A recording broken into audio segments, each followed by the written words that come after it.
Kia ora whānau, how's it going? He mihi tēnei kia koutou i tēnei wā.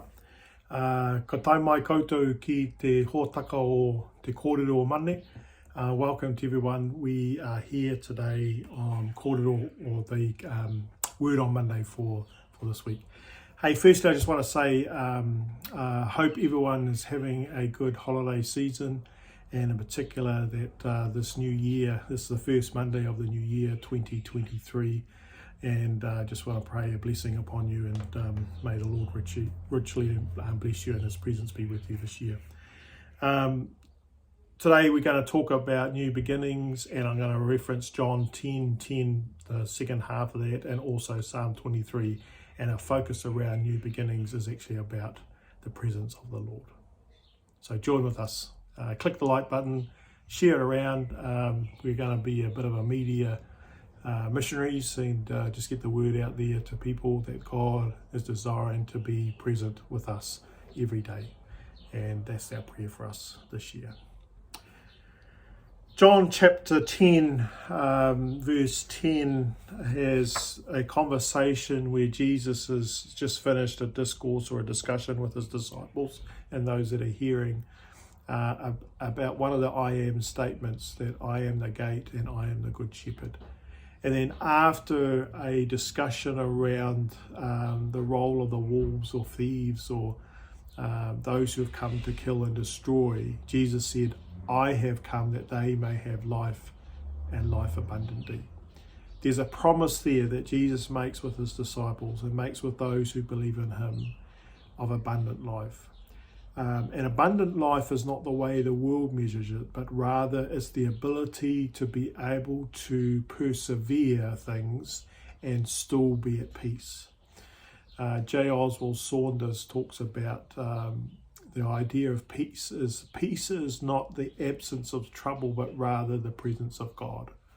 And Psalm 23 really gets into that for us and is a good example of that. I've been following a pastor out of the States called Pastor Troy Brewer, and a number of years back he wrote a book called Numbers That Preach, and Numbers has been his thing, and you can look it up, and it's in my playlist of things that I have. But this is what he has to say about the number 23 now that we're in 2023. The number 23, in its positive stance, it talks about being in the presence of God. In the negative, it's death.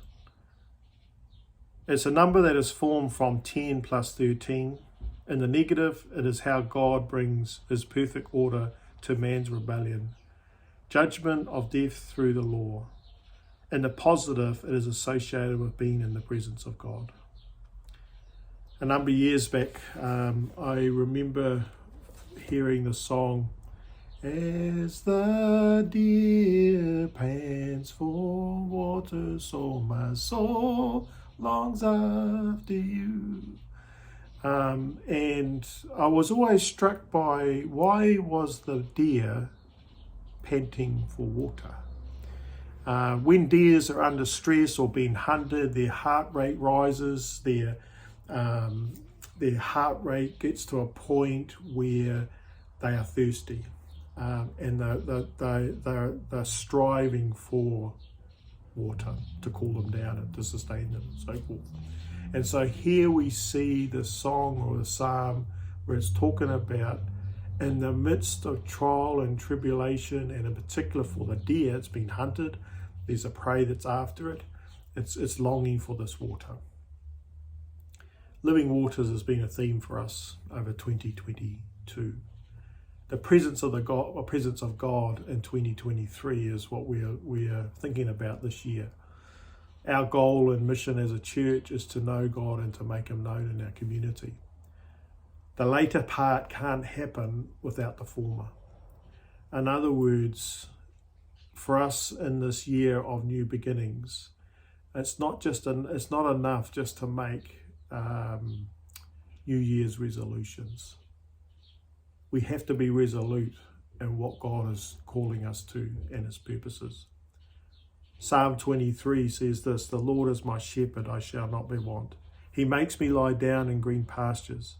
He leads me beside quiet waters and restores my soul. He guides me in paths of righteousness for his name's sake.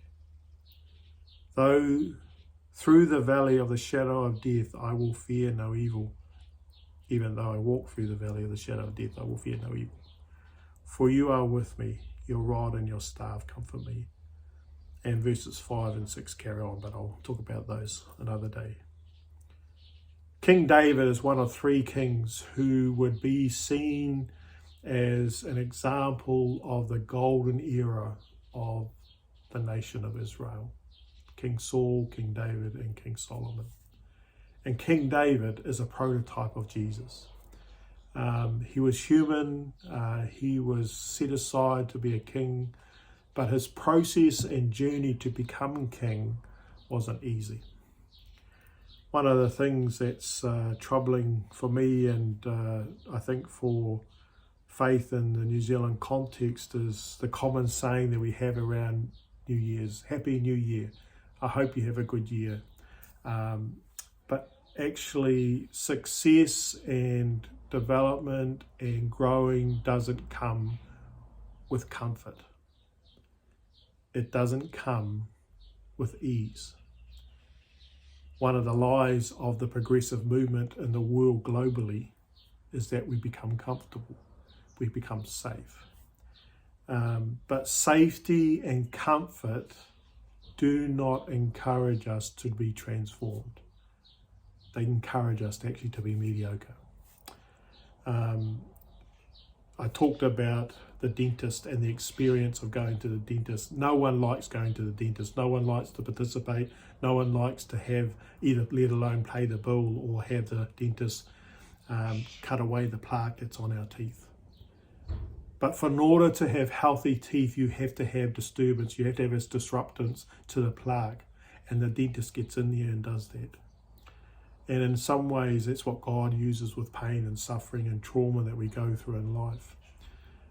It's a purifying process. It's a process where God helps us to look at who we really are in light of Him. And for us, in our theme of new beginnings and pressing into God and understanding God for us this year, if we are to do things out of obedience to what God has called us into, then we need to be in a presence with Him and be in a posture of living and walking with Him that enables us to hear His voice. The promise here in Psalm 23 is God's presence. His rod and staff in verse 4 give this imagery of authority and power, but it's actually not used against us. It's used in a way that enables us to know that we're under God's protection. His rod and staff are there to comfort us. In verse 4, even though I walk through the valley of the shadow of death, I will fear no evil, for you are with me. Here is the challenge in the seasons of life that we might find ourselves. Every season, there has to be fruit and fruitfulness. One of the lessons that I've been learning from out of doing our kaitaki marakai and working in the garden is there are actually fruits and vegetables that are planted in a season for that season. They're there for that particular season. And therefore, the charge for the gardener is to produce produce all year round. But we're so used to going to the shop and buying whatever we want and buying things out of season that we get out of sync, we get out of order, we get out of alignment to what God's doing in our lives. We turn up to church or a home group or small groups or deal with our combat buddy thinking that things are just on tap, that we can just take them and use them as free and easily as we want. But the real challenge for us is to realize that whatever season you're in, there's fruitfulness. And God requires us to be fruitful and to grow in that. Though we walk through the valley of the shadow of death, though winter comes, though those seasons of darkness and isolation and pain and suffering and cold and there's actually times of fruitfulness. So there's opportunities to be fruitful. I said yesterday, there's a Māori proverb which says, Huakina te tatau o te ngākau kia kite ai ngā kokona o te whare. Open the doors of your heart and you'll be able to see the corners of the whare. Really, it's only God that can see our hearts. We can't see it. We can't look in. We don't have the ability to look into it. In Revelation, Jesus is standing outside the church and knocking on the door. And he's asking, can I come in? 2023, the number 23, is about the presence of God. Psalm 23 is in the midst of when David was a king and struggling and had experienced trauma, had experienced his life being threatened, and yet he still relied on the Lord. He still called on him and said, the Lord is my shepherd, I shall not want.